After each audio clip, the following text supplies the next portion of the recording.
कि ईरान का टॉप सैन्य ढांचा एक एक करके खत्म किया जा रहा है। क्या इजराइल ने इस युद्ध में गेम पलट दिया है? दो बड़े नाम, दो बड़े हमले और अब पूरा मिडिल ईस्ट सुलग रहा है। नमस्कार, मैं हूं आकांक्षा और आप देख रहे हैं न्यूज 18 का डिजिटल प्लेटफॉर्म। इजराइल के ताजा एयर स्ट्राइक में ईरान को ऐसा झटका लगा है जिसके बाद अब बदले की आग और भड़क सकती है। तो आखिर क्या हुआ है और सबसे बड़ा सवाल कि अब ईरान क्या करेगा?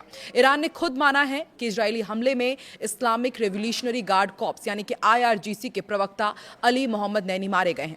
और सिर्फ यही नहीं, एक और हमले में बासिस फोर्स के खुफिया प्रमुख इस्माइल अहमदी की भी मौत हो गई है। ये कोई आम अफसर नहीं थे, ये वो लोग थे जो ईरान की सैन्य रणनीति और इसके ही साथ अंदरूनी सुरक्षा की रीढ़ थे। सबसे पहले आपको बताते हैं कि नैनी इतने इंपॉर्टेंट क्यों थे और उनका मारा जाना ईरान के लिए इतना बड़ा झटका क्यों माना जा रहा है। तो देखिए, अली मोहम्मद नैनी सिर्फ प्रवक्ता नहीं, IRGC का चेहरा थे। उनकी आवाज और उनकी रणनीतिक सोच का हिस्सा थे।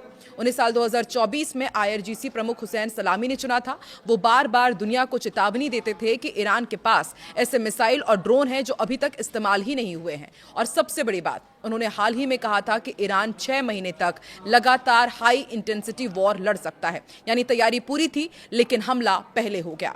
इस्माइल अहमदी अंदरूनी ताकत थे। अब बात इस्माइल अहमदी की अंदरूनी ताकत की भी करते हैं कि ये व्यक्ति सामने कम दिखता था लेकिन इसका असर बहुत बड़ा था। बासिस फोर्स के इंटेलिजेंस चीफ के तौर पर वो ईरान के अंदर हर गतिविधि पर नजर रखते थे। जासूसी रोकना हो, विरोध दबाना हो या फिर सिस्टम को अंदर से मजबूत रखना हो, ये सब उनकी जिम्मेदारी थी। उनकी मौत का मतलब है ईरान की इनसाइड सिक्योरिटी को सीधा झटका। इजराइल ने दावा किया है कि उसने 130 से ज्यादा सैन्य ठिकानों को निशाना बनाया है। इसमें शामिल है ballistic missile site, drone launch base, air defence system.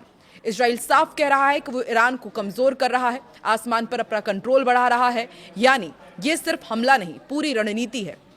और अब सबसे बड़ा सवाल कि क्या ईरान बदला लेगा? संभावनाएं क्योंकि बेहद खतरनाक है।